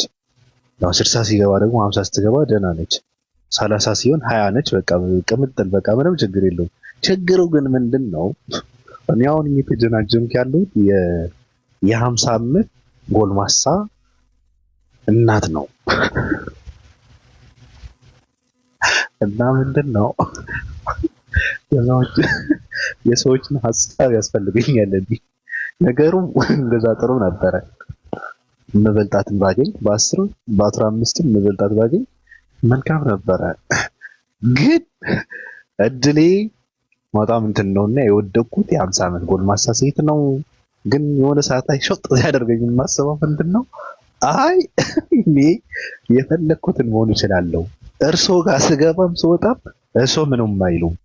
የሆነ ሰው ጋር ሄድም ምንም አይሉም። የፈለኩትን ነገር ብልም ችለው የማለፍ እንትናቸው በጣም ሰፊ ስለሆነ ወደ ሰፊ የሚባል ነገር የለም። ብዙ ነገር አይተዋል፣ ብዙ ነገር አሳልፈዋል። ስለዚህ አንቱ እያልኩ ዳር የለም ቢበ እንዴት አሪፍ ነው። ተከባብራ እኮ ነው። እሷ በጣም ተከብራለች። አንተ ደግሞ አንቱ እያልክ በክብር ፈታ ብለህ ነው። በተለይ ደግሞ ሀብታም ከሆነች አንዳንድ ወንዶች እንደሚፈልጉት ያው ትሎ ብላ ትከንፋለች። አንተ ደግሞ የምትፈልገውን ሰብሰብ አድርገህ የሆነች ችክን ፈልገህ በጣም መኖር ነው። ይሄ የባለጌዎቹ ሀሳብ ነው፣ የኔ አይደለም። ስለዚህ ሀሳብ ካላችሁ በውስጥ እንትን በሉኝ፣ ያስፈልገኛልና ይሄ ነው እድል ያመጣልኝ። የ50 ዓመት ጎልማሳ እናት ነው። ችግር ካለ አሁን አያት ፍለጋ ሽማግሌ ፍለጋ ሳይሆን ልጆቿ ጋር እየደወልክ እናት እኮ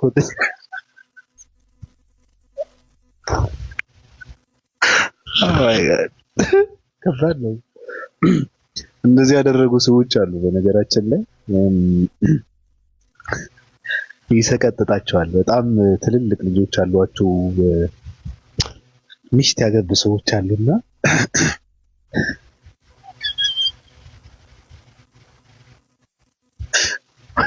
ወጣት ሆነ የሆነ ነገር ብታደርግ ማጀራትን ብለው የሚጠል ልጇ ነው እና ከባድ ነው። የሰው ዘር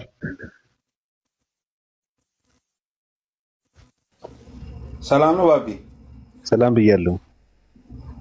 ሰላም። ባለ ትዳር ነህ? ያ አግብቻለሁ። ልጅ አለ? ያ 2 ልጆች አሉኝ። እሺ አሳድግልህ። አሜን አሜን። ቴንክ ዩ። እሺ ያ ሰማሁና የሆነ የ50 ዓመት ምናምን ስትል ግን ሽንቷ አልቀዘቀዘም።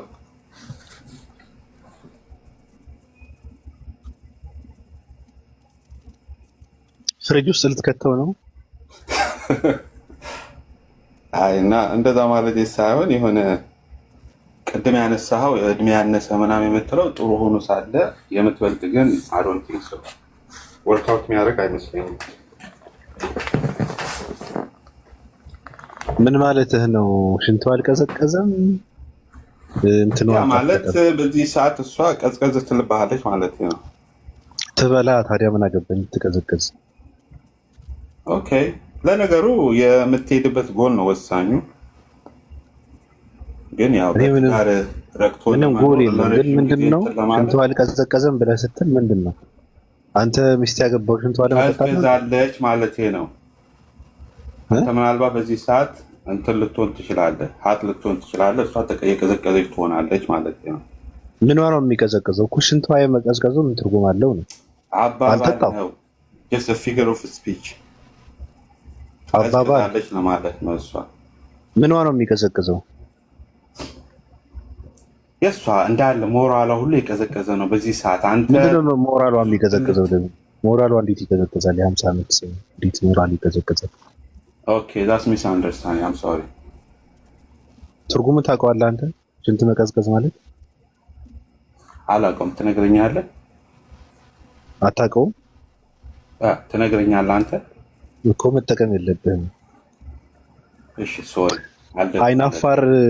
አይናፋር የሚባሉ ሰዎች ሽንት መቀዝቀዝ ማለት ያው ስሜት መቀዝቀዝ ነው። አንተ ደግሞ ስሜት መቀዝቀዝ ነው ብለህ ላለ ማለት ደፍረህ ላለ ማለት አይ ሁሉ ነገሯ ሞራሏ ብለህ የሌለ ነገር ነው ያመጣው። ኦኬ ሶሪ፣ አስተካክለዋለሁ። እሺ አመሰግናለሁ። ሌላ ሀሳብ አለ? የሰው ዘር ያ ቅድም ስሰማ ነበር ይሄ አሙን ምናምን የሚባለውን። ሲጀመር አሙን ማለት የበፊት ጌታ ብለው የሚከተሉት የነበረ እንደ ጣዖት ነገር ነበረ እና በእርግጥ የሚገርምህ አብሮኝ የሚሰራ ሰው አለ እና ልክ የሱ አይነት አመለካከት ያለው ሰው ማለት ነው። እና ቅድም እንትን ብትሉት እኔ ቴክስት አድርጌ ነበር እና የእሱ ፐርፐዝ የህይወቱ ፐርፐዝ ምንድን ነው ብለህ ብትጠይቀው ምላሽ የለውም። እና ደግሞ አይ ጀስት ለእንትኑ ነው የምልህ እና እንደ ሂንዱዎች አይነት ነገር ሁሉ ነገር ፈጣሪ ነው የሚሉ እምነት ነገር አላቸው እና ሃይማኖት ቢጠፋ ምናምን ሲል አመለካከታቸው ወደዛ ነው ልልህ ፈልጌ ነው። ከቻለ ያጥፋው። እኔ እናገባኝ እችላለሁ ካለ ያጥፋው። ሁሉም ሰው ያው ስለተናገረ እንጂ ሃይማኖት ለማጥፋት የሚሰሩ ብዙ ነገሮች አሉ እና ከቻለ ያጥፋው። ልክ ነህ። አይ ግን ለነገር እኮ ያለ እምነት ያለ ፐርፐስ ህይወት ራሱ እንትን አይልም። ገባህ? ለምሳሌ አሁን አንተ የተፈጠርክበት ምክንያት ምንድን ነው ስትባል ምክንያት ከሌለ የሆነ እንትን ሊኖርህ አይችልም። አሁን ለምሳሌ ትምህርት ቤት እየሄድክ ካሌጅ ምናምንም እየሄድክ ማለት ነው። ለምንድን ነው ካሌጅ የምትሄደው? አይ ምክንያት ጎል የለኝም ብትል ይሄ ምንም ትርጉም የሌለው አላማ የሌለው ነገር ይሆናል ማለት ነው። ልክ እንደዛ አይነት አመለካከት ሲሆን ደግሞ አያስኬድም ልል ብዬ ነው። ጨረስክ? ምንድን ነው ግን የሰው ዘር አልከው? የጉንዳን ዘር ጠይቀው ስል ካፌ ሊወስድከው ይቀጥል። አግኝቶታል። አይ ምንድን ነው የሰጠኸው ኑር አዲስ ያልከው ኮሜንት? ምንም አላልኩም። ምንም የተናገርኩት ነገር የለም። እየጠየቀህ ነው ጥያቄ። የሰው ዘር ስትል ምን ለማለት ፈልገህ ነው? ጥያቄ የሰው ዘር ነው። ሌላ ነገር አለ። የእህል ዘር አለ፣ የሰው ዘር አለ። እና አካውንት ከፍተህ እዚህ ጋር እንደ ሰው እያወራህ የሰው ዘር ላትሆን ነው? ጉንዳን ላትሆን ነው ማለት ነው? ያልኩበት ምክንያት ምንድን ነው? ለምሳሌ ሀገራችን ላይ ያለው ፖለቲካ ሰው በዘር ይገዳደል የለም። እኔ የሰው ዘር ነው ያለቀ፣ ሌላ ዘር የለኝም ማለት ነው። ያን ለመግለጽ ነው። ትግሬ ነህ? አይደለሁም። አየህ፣ የሰው ዘር ነኝ አላልኩም? ታዲያ ትግሬ ሰው አይደለም? ትግሬ ሰው አይደለም? ኖ ዘር ብሄር ስትጠይቀኝ ማለት ነው።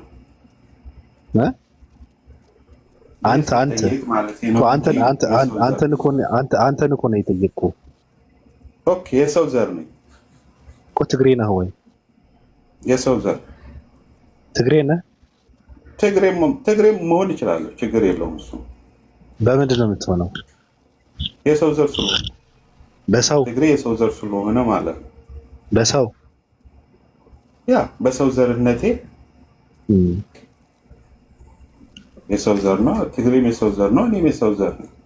ያው አስተካከልከው አይደለሁም ስትል የሰው ዘር ነኝ ካልክ በቃ ሁሉ ነው። አይ አንተ ዘር እንትን እንዳልከኝ ብዬ ነው እንጂ የሰው ዘር ነው።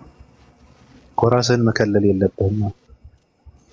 ስላልከለልኩ ነው እኮ በሰው ዘር ያጠቁት እንጂ የሆነ እንትን ትላለህ፣ የሆነ የብሔርህን የምንህን ማለት ትችላለህ ነው። እኔ በዛ አላምነው።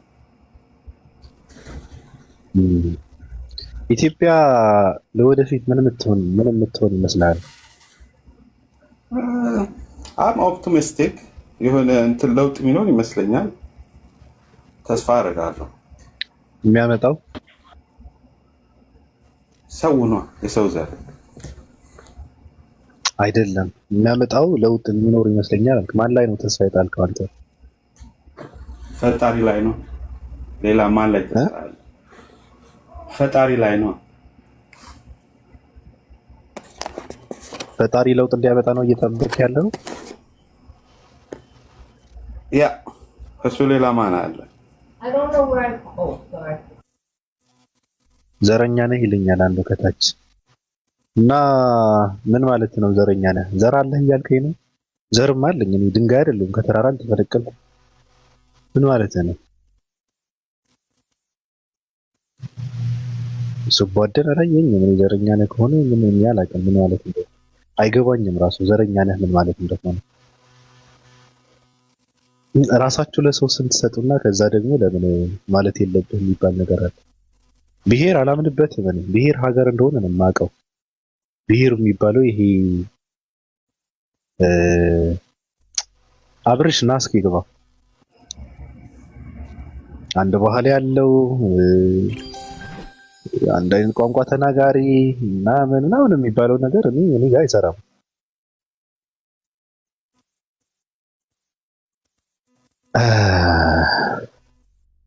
ኡስታዝ ጀማል ሰላም ብያለሁ። ወይ ባቢ ሙስሊሞችም አሰላሙ አለይኩም ወራህመቱላሂ ወበረካቱ እንዴት ናችሁ? ወአለይኩም ሰላም ወበረካቱ። ቅድም እኮ ትንሽ ጫጫታ ላይ ነበርኩኝና ለዛ ነው ያልገባሁት። አሁን ስለወረድኩኝ እያዳመጥ ነበር።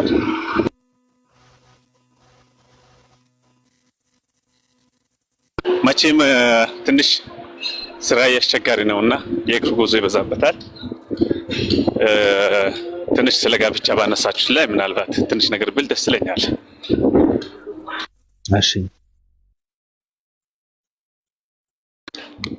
ማለት ያው ይሄን ስናገር እንደ እስልምና በምን መልኩ ነው ማንን ማጋባት አለበት? እስልምና ምን ያዛል?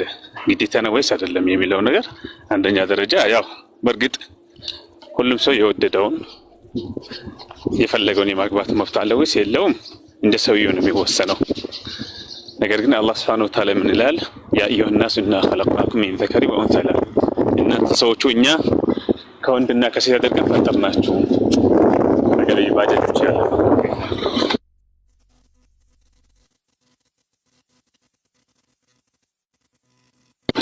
ስለዚህ ነብዩ አለይሂ ሰላቱ ሰላም ደግሞ ከእናንተ መካከል ማግባት የፈለገ ሰው አግቡ ይላሉ። ተዘወጁ ምን አይነት ሰው ነው?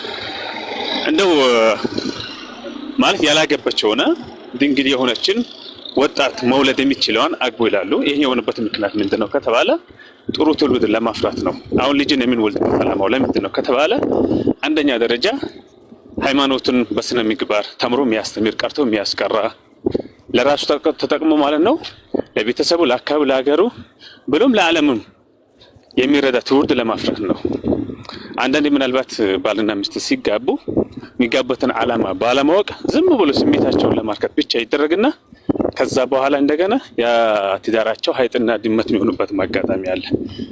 ነገር ግን እነዚህ ሰዎች መጀመሪያ የሚጋቡበት ዓላማ ካወቁ እንደ እስልምና ሸሪዓን መሰረት አድርጎ ከተጋቡ ምንም ችግር ያለው አይመስለኝም።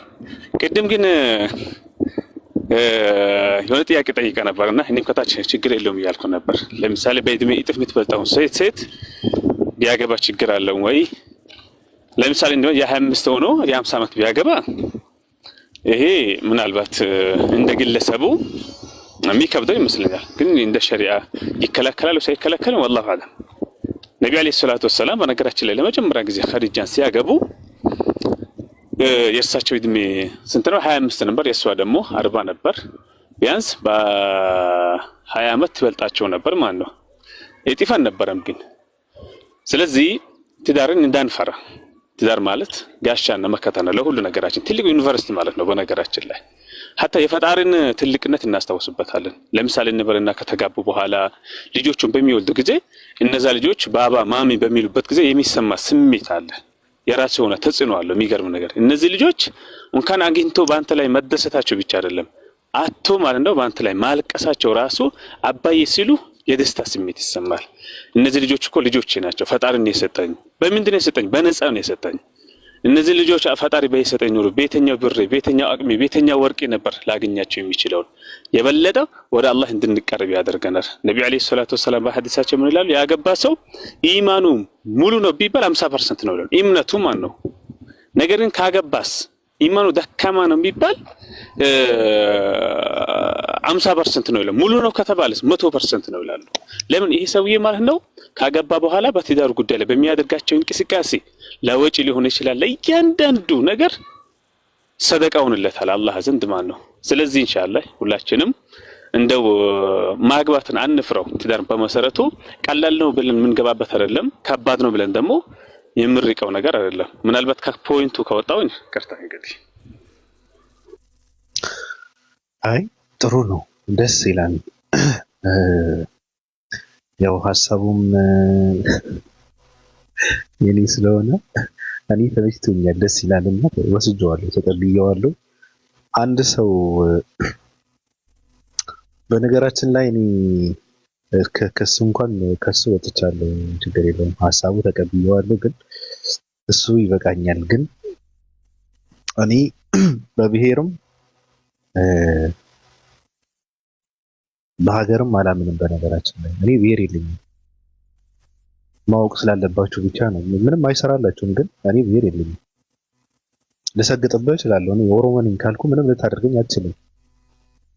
ልሰግጥብህ እችላለሁ። እኔ ጉራጌ ነኝ ካልኩ ልሆን እችላለሁ፣ ችግር የለብኝም። ትግሬ ነኝ፣ አማራ ነኝ ካልኩ በቃ መብቴ ነው። ይሄ መብት ነው። ነኝ ካልኩ ነኝ ነው በቃ፣ ከሰገጥኩ ማለት ነው። ሀገርም የለኝም እኔ። ሀገር እኔ ምድር ለእኔ እንደተፈጠረ ነው የማውቀው። ስለዚህ የትም ልጅ መኖር ከቻልኩ ድረስ እኔ በየሆነ ስፍራ ላይ አልከለልም። እንደዛ ነው የማውቀው። ሀገር የለኝም፣ ብሔርም የለኝም።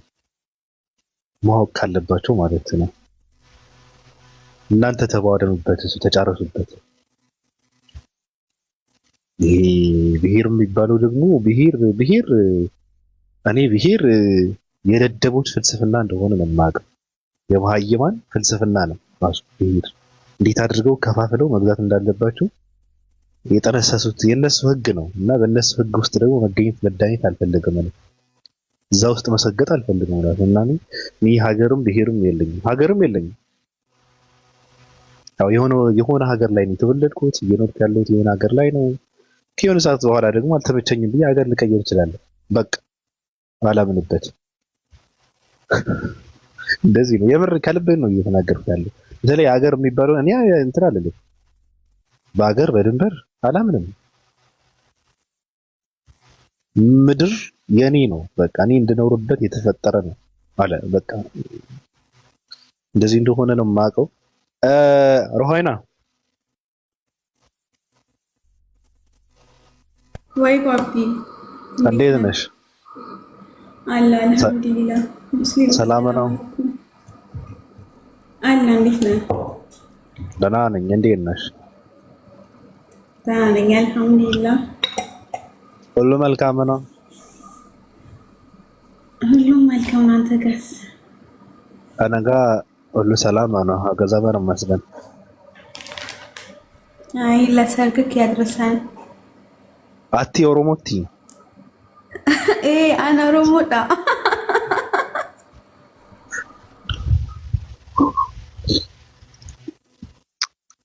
መልማል ከፈለክ አስተምርካለሁ ባቢ። ምን ይሰራልኛል? አይ እንደዚህ ከምትሰባበረው ላስለምድ። ማሽቃበጥ ነው። አሁን ኦሮሞኛ መማር ፈልጋለሁ ካልኩ ትልቅ ማሽቃበጥ ነው። ኦሮሞዎች ስልጣን ከያዙ በኋላ ኦሮሞኛ መማር አለብኝ ካልኩማ ትልቅ ማሽቃበጥ ነው። አይሆንም። አይ በውስጥ ነው ማስተምርክ። ባይሆን ሌላ ብሔር ስልጣን ከያዘ በኋላ እማራለሁ፣ ችግር የለውም። አይ መልካም። ቁርስ እየበላ ነው በነገርክ ላይ። የተባረከ እሺ ይሄ ቅድሙን ሀሳብ እናወራበታለን ኢንሻአላህ። የ50 ዓመት ያልከውን መብቴ ነው። አንዴ አታገባም ልትለኝ የ50 ዓመት ጎልማሳ ሴት ነው የማገባው፣ መብቴ ነው። እሺ አይ እኔም የራሴ ሀሳብ አለኝ ልበላ ስለሆነ ነው። መልካም ሀሳብማ አቀበላለሁ፣ ችግር የለውም። እሺ ጓል መቀሌ እንዴት ናችሁ? ከመይ አለናልን። እንዴት ናችሁ? ዋይ ለወጣቶች እዚህ ጋር አንድ ጠላት አለ፣ እዚህ ጋር ደግሞ አንድ ጠላት አለ። ወጣቶች አንዋጋም አሉ ይላል ደብረጽዮን። አሁን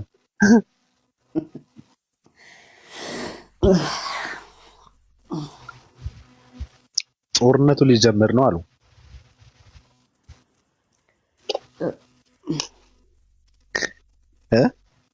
ባልመቀሌ ጦርነቱ ሊጀመር ነው አሉ እና አሁን ቅዳሜ ነው ነግተዋል። ቡና አልጠጣህም ወይ? አዩ ቴሊንግ ሚ ዲስ መስማት አትፈልጊም አይደል? አለ ነገሮች በህይወት ማወቅ መስማት ማትፈልገው ነገር ነው ሰው ነው። እሺ እንዴት ነሽ? እሺ ደህና ነኝ። ሁሉ መልካም ነው? መልካም ነው። እኔ እኮ ብትወጂ መስሎኝ ነው። ማለት ጦርነት ሲጀመር አካባቢ ከላይ ማርያም ጽዮን ከታች ደብረ ጽዮን ሲባል ስለነበረ አስታውሳለሁ። ብሬክ ስነ ስርዓት ማርያምን ማቻዋ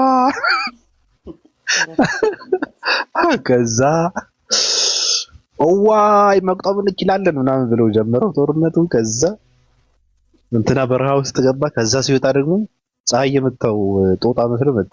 ደብረጽዮን የሚባል ሰውዬ ትንሿ ካፕ ከላይ አድርጎ እንትን ነው የሚመስለው፣ ዝንጀሮ ይመስላል መጥቶ ምናምን ማለት ነው። ዋይ ዱላ አደረግን ምናምን እያለ መጣ። ለማንኛውም ችግር የለም ምን ተው ከባድ ነው። ደህና ነች ግን? ደህና ነኝ። ምን አዲስ ነገር አለ? መጽሐፍ ቅዱስን አነባለሁ እያለች ነው። ምን ግራ እንደገባኝ ነው። መጽሐፍ ቅዱስ ምን? አይ ማንበብ አለብኝ እያለች ነበረ። ያ ይነበባል እኮ እንደመነበብማ ታነባዋለህ፣ ትማራለህ፣ ግራ ይገባሃል ሞር ያ አላነበብሽም ነበረ ከዚህ በፊት? አነበዋለሁ፣ ሁሌ ነው የማነበው እሱ መጽሐፍ ቅዱስ እኮ ከድሮም ነው የማነበው። ለዛ ነው እኮ የጠየቅኩሽ። ግን በቃ አለ አይደለ እያነበብከው ሞር ግራ የሚያጋባ ኤቭሪ ታይም ኢትስ ጀስት ካይንድ ኦፍ ዳት። እኔ ግራ የገባኝ ግን ጓል መቀሌ አሁን ቁርአን አላህ አይወለድም የሚለው ራሱ ነው አይደል? አምላካቸው በእርግጥ አንድ ነው የሚለው ራሱ ነው። እኔ አምላካችሁ አላህ ነኝ የሚለው ራሱ ነው። ብዙ ነገር ስለራሱ የሚናገረው ራሱ ነው። ስለራሱ የገለጸው ራሱ ነው። ለምንድን ነው በመጽሐፍ ቅዱስ በኩል ያሉ ቅዱሳኖች የእግዚአብሔር ማንነት በሰዎች ፍልስፍና ወይም በሰዎችን ሀሳብ የተሰጠው? ለምን መነሻው የሰው ሀሳብ ሆነ? ለምሳሌ ስላሴ የሚባል አለ፣ በስጋ አንድ፣ በመንፈስ በመለኮት በጌትነት ምናምን እየተባለ ይወራል። መጽሐፍ ቅዱሳዊ መሰረት የለውም። እንደዚህ ነኝ አላለም እግዚአብሔር አምላክ ራሱ አይደል? ማለት ለምንድን ነው? እሱን እኮ ነው የምልህ። ባነበውም ሞር ግራ እየተጋባው ነው የምሄደው ስልህ ተመልሰህ እዛ ውስጥ ከተኛለህ እና እኔ ነው አንተን እንዴት ትጠይቀኛለህ? እንዴ ተመልሰህ እኔ ሞር ግራ ያጋባኛል ባወቅኩት ቁጥር፣ ሞር ዲፕ በገባው ቁጥር ስለ ባይብል። አሁን ለምሳሌ ምንድን ነበረ ጥያቄ ምንድን ነበረ ፊው ላይ ሰገው የሆነ ሰው እየነገረኝ ነበረ ስለ መጽሐፍ ቅዱስ እና እኔ እንደውም በጣም እንትን ያደረገኝ እግዚአብሔር አስቀድሞ ሁሉንም ነገር ያውቃል፣ የሚሰራውን ኤቭሪቲንግ። ሰው ለእኔ ሸይጣን የእግዚአብሔር ፍጡር ነው። ሸይጣን ሳይሆን በፊት የሆነ የመላእክት አለቃ ነበረና ከዛ የእሱ ፍጡር ነው። ሲፈጥረው እግዚአብሔር አስቀድሞ ያውቅ ነበር ክፉ እንደሚሆንና ከዛ ወደ ምድር ወረወረው። ወደ ምድር ሲወረውረው እኛን ለማሳሳት ነው ወይስ ሳምቲንግ? ይሄኛው አይነቶች ግራ ግብት የሚያደርጉኝ ነገሮች። ከዛ ግን እስካሁን መልስ የለውም። ማንም ብትጠይቅ ማንም መልስ አይሰጥም። እኔ ለእኔ ማለት ነው። እና ሞር ግራ ነው የሚያጋባኝ መጽሐፍ ቅዱስ ኢንጀነራል።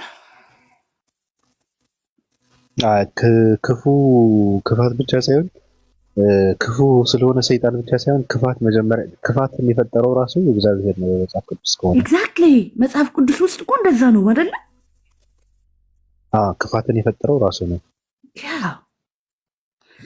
ኤኒዌይ ተው መጽሐፍ ቅዱስ። ግን እኔ ምንድነው የጠየቁሽ ለምን መሰለሽ? መሰረታዊ ነገር የሚባል ነገር አለ። የሰው ልጅ የመንካት መብትም አቅምም የሌለው በቃ አሁን የፈጣሪ ማንነት የሚባለው እንኳን አሁን ስለ አንቺ ነሽ መናገር የምትችይው አይደለ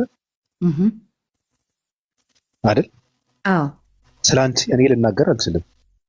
ስለ ፈጣሪ ራሱ ነው መናገር ያለበት። ስለ ራሱ ማንነት ራሱ ነው መናገር ያለበት። እንዴት እንደሆነ ራሱ ነው መናገር ያለበት። ሰዎች ግን እንደዛ አይደለም። አይ በመለኮትነት በስጋነት በአጥንት አንዱ ጠባ፣ አንዱ አልጠባም፣ አንዱ ተሰቀለ፣ ግን እኮ አንዱም አልተሰቀለም፣ አንዱ ላከ፣ አንዱ ተላከ። የሌለ በቃ መሰረት የሌለው ማለት ነው። መጽሐፍ ቅዱሳዊ መሰረት የሌለው የፈጣሪ ማንነት እዚህ ጋር ምንድን ነው? የሰው ልጅ ፈጣሪውን እንደመፍጠር ነው። ራሱን ለፈጣሪ የፈጠረው የሰው ልጅ አይደል? ልንል አንችልም እኮ እሱን እኮ ከረጅም ጊዜ በኋላ ራሱ ነው የፈጠረው ብዬ ነገር ያለው ነው። ፈጣሪ ይለዋል። ኦኬ የሚያለውን በቃ ችግር የለውም ማለት አይ ነው በቃ ይቅርብኝ ይሄ ነገር። አይ እንዴት ነው? ከባድ ነው። እኔ ሰላም ነኝ። እኔ ተለይቶኛል፣ ምችት ብሎኛል። እኔ ጥሩ ነው ታዲያ። ምችት እኮ ነው ጥሩ። እኔ በመደደብ ብቻ እኔ ምቾትን እጎናጸፋለሁ። ሀገር ልጅ በመደደብ ብቻ አውቄ ደድባለሁ፣ እዛ ምቾትን እጎናጸፋለሁ። ችግር የለብኝም።